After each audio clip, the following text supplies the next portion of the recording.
క్రీస్తునాథుని యందు ప్రియ సహోదరి సహోదరులారా, ఈరోజు మనము త్రిత్వైక సర్వేశ్వరుని మహోత్సవాన్ని కొనియాడుతూ ఉన్నాము.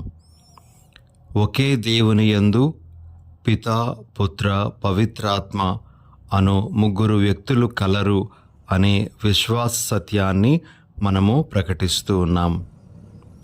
ప్రతి క్రైస్తవుడు విశ్వసించవలసిన 4 ప్రధాన వేద సత్యాలలో 2 వేద సత్యాలను ఈరోజు మనము ధ్యానిస్తూ ఉన్నాము. ఒకే దేవుడు, ఆ ఒకే దేవుని యందు ముగ్గురు వ్యక్తులు కలరు అనేటువంటి 2 వేద సత్యాలు.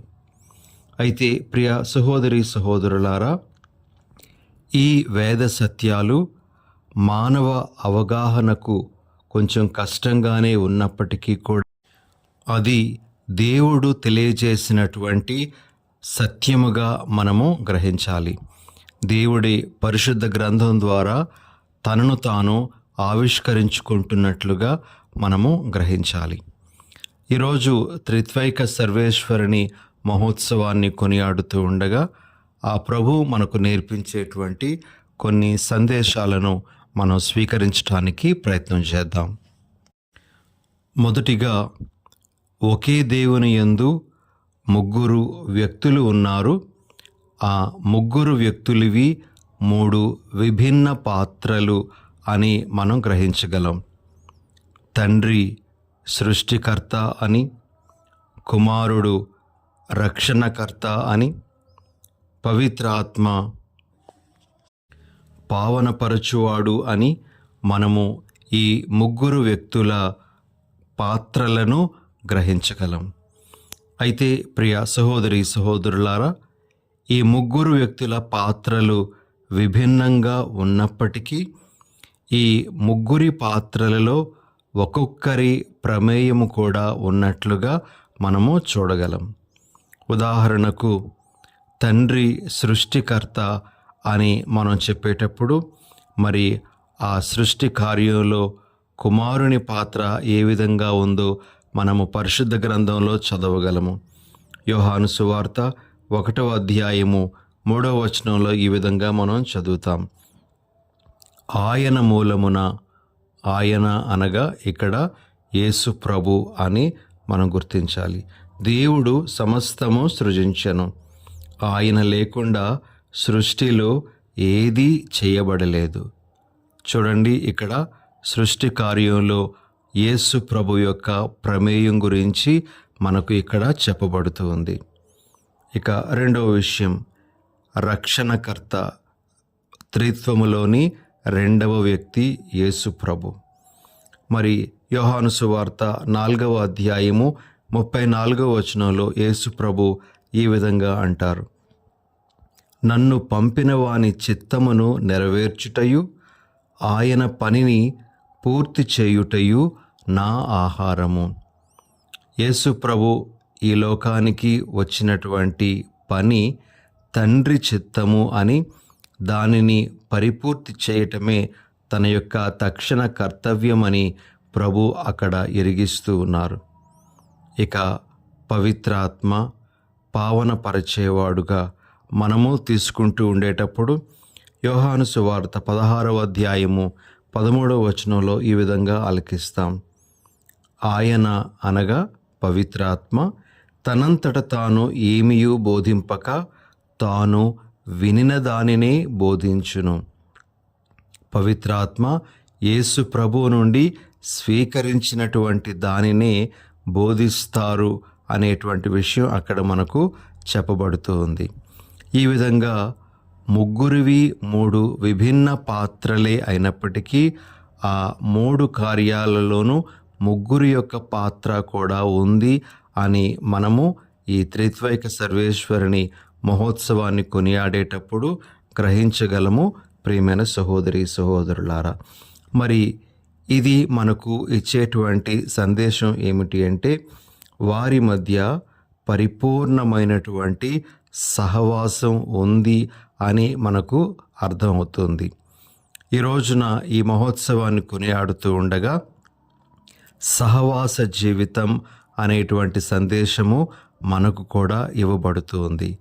సహవాస జీవితం అంటే ఐకమత్యంగా ఉండడము, ఒకరి మీద ఒకరు ఆధారపడి జీవించడం, కలిసిమెలిసి ఉండడం, ఒకరి సహాయాన్ని ఇంకొకరు తీసుకోవడం, ఇలాంటివన్నీ కూడాను సహవాస జీవితంలో మనం చూసేటువంటి కొన్ని అంశాలు. మన కుటుంబ జీవితమైనా లేదా సంఘ జీవితమైనా సరే ఇలాంటి సహవాసాన్ని కోరుతూ ఉంది. మనము ఒంటరి వాళ్ళము కాదు. ఒంటరిగా ఉండడం అనేటువంటిది దేవుని యొక్క చిత్తము కూడా కాదు. మనము అందరము కలిసిమెలిసి సహవాస జీవితం జీవించాలి అనేది ప్రభు యొక్క కోరిక. త్రిత్వైక సర్వేశ్వరుని మహోత్సవాన్ని కొనియాడుతూ ఉండగా మనము నిర్మించుకుంటున్నటువంటి అడ్డుగోడలను ఛేదించుకొని మంచి సహవాస జీవితము జీవించగలిగేటువంటి వరాన్ని ప్రభు అనుగ్రహించాలని మనము ప్రార్థన చేసుకుందాం. ఇక రెండవ విషయం, ప్రియ సహోదరి సహోదరులారా, ఈ త్రిత్వైక సర్వేశ్వరుని మహోత్సవాన్ని కొనియాడుతూ ఉండగా ఈ త్రిత్వంలోని ముగ్గురు వ్యక్తులు తమ యొక్క బాధ్యతలను ఎంత చక్కగా నెరవేర్చారో మనము గ్రహించగలం.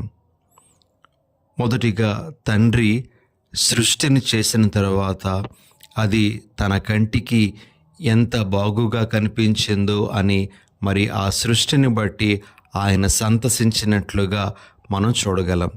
మరి ముఖ్యంగా మానవుని సృష్టించిన తర్వాత ఆ మానవుడు తన పోలికలో ఉండడం అనేటువంటిది అతడికి దేవునికి ఇంకా ఎక్కువ ఆనందాన్ని కలిగించింది అని మనం చూస్తాం. అదేవిధంగా కుమారుడు యేసు ప్రభు సిలువలో వ్రేలాడుతూ తన ఆఖరి క్షణాలలో అంతయు సమాప్తమైనది అనేటువంటి ఆనంద కేకను ఆయన వేయడం అనేటువంటిది మనం సువార్త పట్టణంలో ఆలకిస్తాం. ప్రియ సహోదరి సహోదరులారా, తనకు అప్పగించబడినటువంటి రక్షణ కార్యమును ఆయన నెరవేర్చారు అనేటువంటి ఆ విషయం మనకు అక్కడ బోధపడుతుంది. ఆ విధంగా యేసు ప్రభువు కూడా తనకు అప్పగించబడినటువంటి ఆ బాధ్యతను ఆయన ఎంత చక్కగా నెరవేర్చారో మనము గ్రహించగలము. ఇక పరిశుద్ధాత్మ పవిత్రీకరణ అనేటువంటి తన బాధ్యతను పెంతుకోస్తు నాడు మొదలుపెట్టి ఇప్పటి వరకు కూడా ఆ కార్యమును కొనసాగిస్తూనే ఉన్నారు.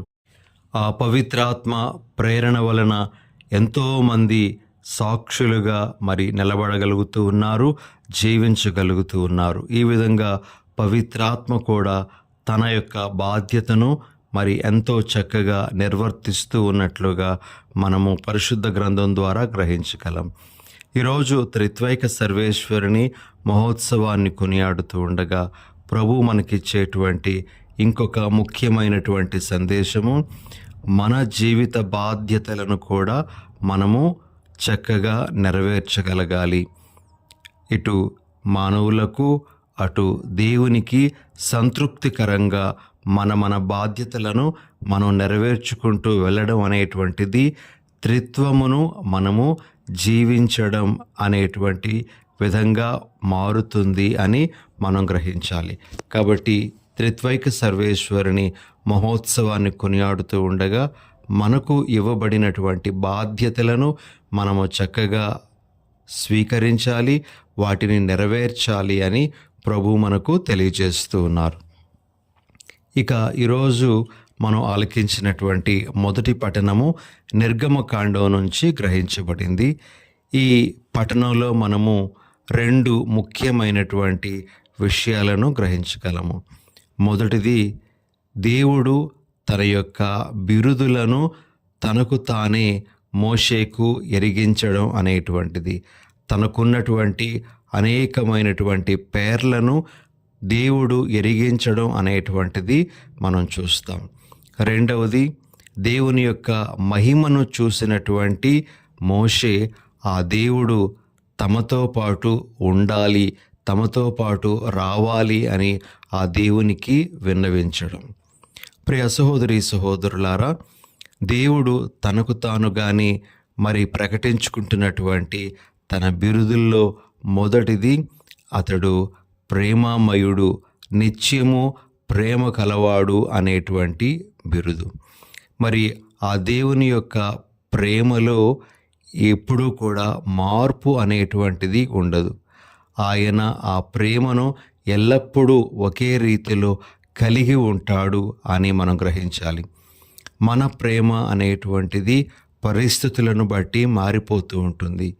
ఇతరుల స్వభావాన్ని బట్టి మన ప్రేమలో కూడా మార్పులు అనేటువంటివి వస్తూ ఉంటాయి.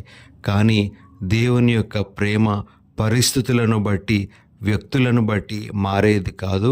అది నిత్యము నిలిచి ఉండేటువంటి ప్రేమగా మనం గ్రహించాలి. ఇది దేవుని మనం చూసేటువంటి ఒక ముఖ్యమైనటువంటి గుణం. ఇక రెండవది, దేవుడు తనకు తానుగా ప్రభువు అనేటువంటి బిరుదు ఇచ్చుకుంటూ ఉన్నారు. ప్రభువు అనేటువంటి ఆ బిరుదు ఆయన సర్వాధికారి అనేటువంటి విషయాన్ని మనకు తెలియజేస్తుంది.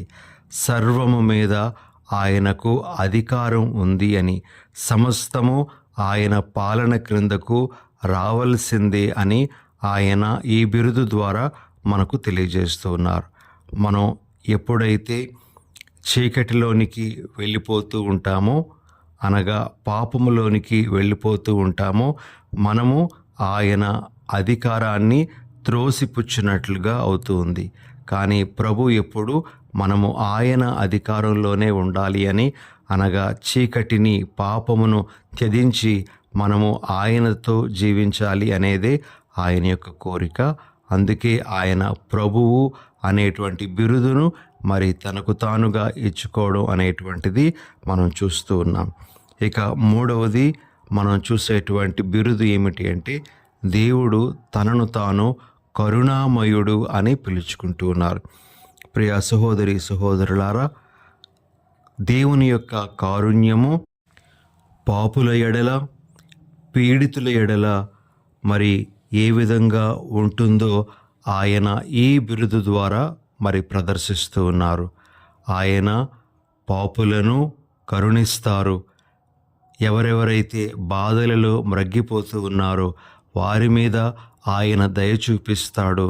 ఆయన వారికి తన అభయ హస్తాన్ని ఇస్తాడు అనేటువంటి ఆ విషయం మనకు ఈ బిరుదు ద్వారా అర్థమవుతూ ఉంది. ప్రియమైనటువంటి సహోదరి సహోదరులారా, మనము నిర్గమకాండంలో 2వ అధ్యాయము 25వ వచనంలో ఈ విధంగా ఆలకిస్తాం.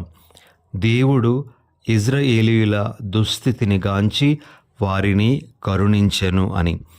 ఇలా మన ఎడల కారుణ్యముతో ఉండేటువంటి వారు మన ప్రభువు అని ఈ బిరుదు ద్వారా మనము గ్రహించగలము. ఇక ప్రభు తనకు తానుగా ఇచ్చుకుంటున్నటువంటి ఇంకొక బిరుదు ఏమిటి అంటే, ఆయన సులభముగా కోపపడేవాడు కాడు అనేటువంటి విషయం. ఆయన ఎంతో ఓపికతో మనతో వ్యవహరిస్తాడు అనేదే ఇక్కడ మనము అర్థం చేసుకోవలసినటువంటి విషయం.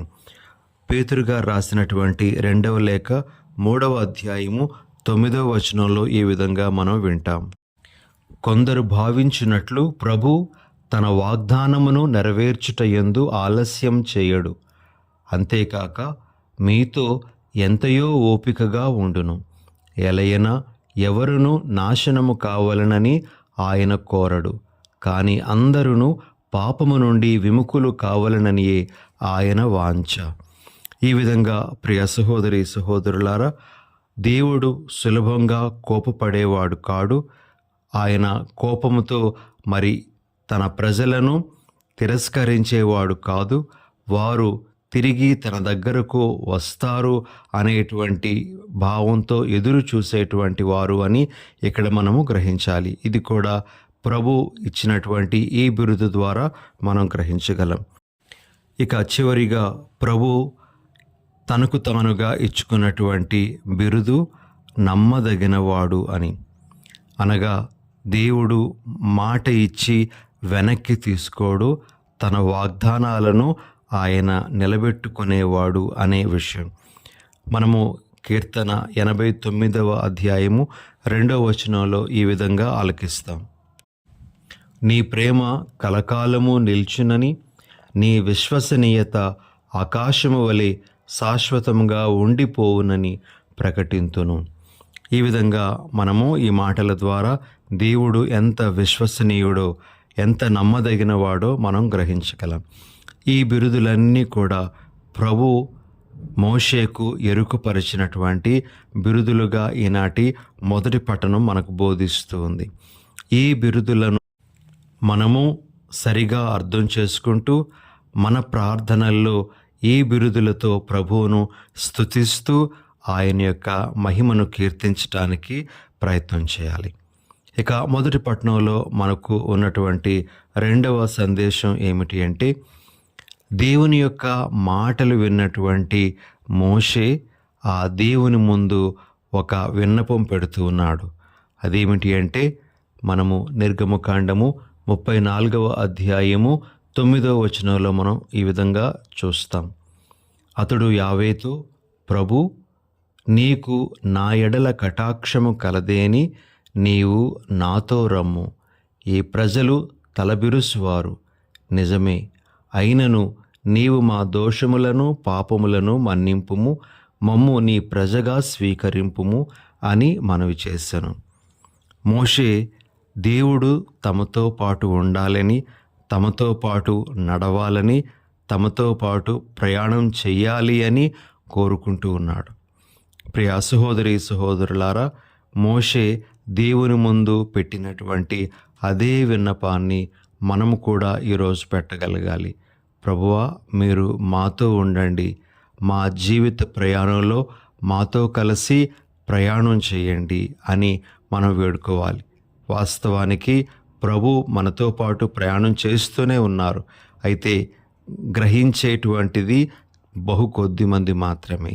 ఈ రోజున మనము ప్రార్థన చేయాల్సినటువంటిది ఏమిటి అంటే, ప్రభువా, మాతో పాటు ప్రయాణం చేస్తున్నటువంటి మిమ్ములను గుర్తించే వరాన్ని, మీ సన్నిధిని గుర్తించే వరాన్ని మాకు దయచేయండి అని మనము ప్రభువుని వేడుకోవాలి. మరి ఇలాంటి సందేశాలు ఈరోజు ఈ మహోత్సవాన్ని కొనియాడుతూ ఉండగా ప్రభు మనకు ఇస్తూ ఉన్నారు. వాటన్నింటినీ మన మనసుల్లో పదిలంగా ఉంచుకొని ప్రభు మనకు తెలియజేస్తున్న విధంగా మన జీవితాలను నడిపించుకోవడానికి ప్రయత్నం చేద్దాం. ఆమేన్. ప్రార్థన చేసుకుందాం. పరిశుద్ధుడు అయిన ఓ మా ప్రభువా, మీ పరిశుద్ధ నామానికి వందనాలు, స్తుతులు, స్తోత్రాలు.